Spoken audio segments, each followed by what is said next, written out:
Hello guys, চলে এসেছি আবার খেলার খবর চ্যানেলে বিগ আপডেট নিয়ে। তো চলো বন্ধুরা, খুব গুরুত্বপূর্ণ আপডেট নিয়ে চলে এসেছি। ফুল ভিডিওটা দেখতে থাকো, স্কিপ করবে না। স্কিপ করলে কিন্তু ভিডিওর মধ্যে অনেক কিছু মিস করবে। এবং এই খেলার খবর চ্যানেলে যারা নতুন আছো, অবশ্যই এই খেলার খবর চ্যানেলটা সাবস্ক্রাইব করে পাশে থাকা বেল আইকন ঘন্টাটাকে ঢং করে বাজিয়ে দাও। বেশি লাইক এবং কমেন্ট করে দাও, যাতে মোটিভেট হয়ে তোমাদের এই খেলার খবর চ্যানেলে আমি ফার্স্ট আপডেট দিতে পারি। তো চলো বন্ধুরা, ফার্স্ট যে আপডেটটা নিয়ে কথা বলবো, খুব গুরুত্বপূর্ণ আপডেট তোমাদের শেয়ার করতে চলেছি এই ভিডিওর মধ্যে। তো বন্ধুরা, ফার্স্ট যে আপডেটটা নিয়ে কথা বলবো, গুরুত্বপূর্ণ আপডেট, সেটা হচ্ছে মোহনবাগান শিবিরের প্লেয়ার জেমি ম্যাকলারেনকে নিয়ে।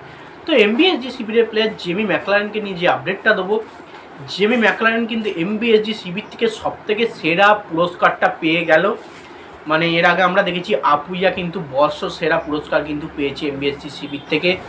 এবার কিন্তু জেমি ম্যাকলারেন সেরা স্ট্রাইকিং লাইনের পুরস্কারটা পেল, এবং সেই পুরস্কারটা পেয়ে কিন্তু সে নিজেও একটা বড় বার্তা দিয়েছে। তার দেশে তার পুরস্কারের মানে সম্বর্ধনা সে জেনেছে, তাকে পুরস্কার দেওয়া হয়েছে জেমি ম্যাকলারেনকে এমবিএসজি থেকে সেরা স্ট্রাইকারের। তো সে বলেছে, আমি সেরা স্ট্রাইকারের পুরস্কার পেয়ে আমি খুবই আনন্দিত, খুবই খুশি। এই পুরস্কারটা শুধু আমার একার নয়, দলের প্রতিটা প্লেয়ারের এর পেছনে প্রচুর পরিমাণে সাহায্য আছে। আমাকে সাহায্য করার জন্যে কিন্তু আমি এই পুরস্কারটা পেয়েছি।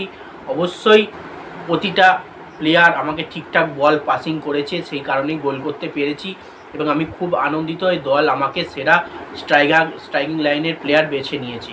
তো সেক্ষেত্রে এরকম মন্তব্য কিন্তু সে নিজে করেছে জেমি ম্যাকলারেন। তো যাই হোক, জেমি ম্যাকলারেন যোগ্য একটা সেরা স্ট্রাইকিং লাইনের প্লেয়ার হবার, কারণ সে যে লেভেলের প্লেয়ার, সে পুরোপুরি ইন্ডিয়ান মান যতদিন বুঝতে পেরে যাবে তেমনি কিন্তু সে তার রূপ ধারণ করবে, সে কী মানের প্লেয়ার সে কিন্তু দেখিয়ে দেবে।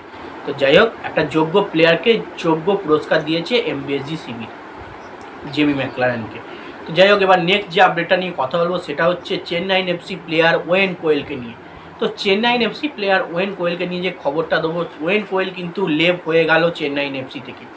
মানে হঠাৎই কিন্তু খবর শোনা যাচ্ছে চেন্নাইন এফসি থ্যাংক ইউ জানায়নি, নিজের থেকে কিন্তু চেন্নাই এফসি ছাড়লেন ওয়েন কোয়েল।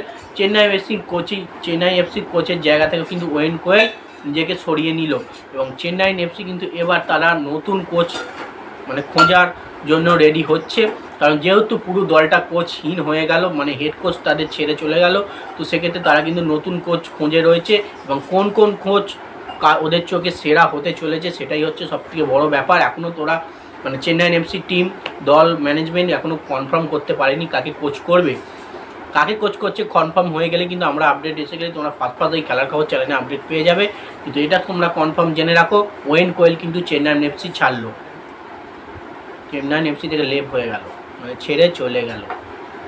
তো নেক্সট এবং লাস্ট আপডেট যেটা নিয়ে কথা বলবো, ইস্ট বেঙ্গলকে নিয়ে কথা বলবো, দুটো প্লেয়ারকে নিয়ে কথা বলবো।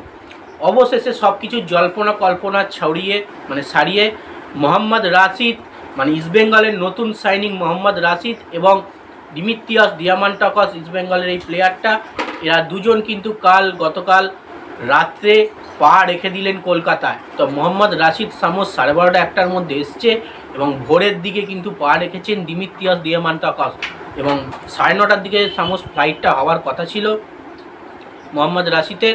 তো সেক্ষেত্রে সে তার মানে ফ্লাইটটা মিস হওয়ার কারণে অনেকটাই লেট হয়েছে কলকাতায় আসতে। তো সেক্ষেত্রে অবশেষে সে পা রেখেছেন প্রায় 12:30-1টার সময়, এবং মোহাম্মদ রাশিদ এবং ডিমিত্রিয়াস ডিয়ামান্টাকস ইস্টবেঙ্গল এফসি শিবিরে যোগ দেওয়ার জন্য কলকাতায় পা রেখেছেন।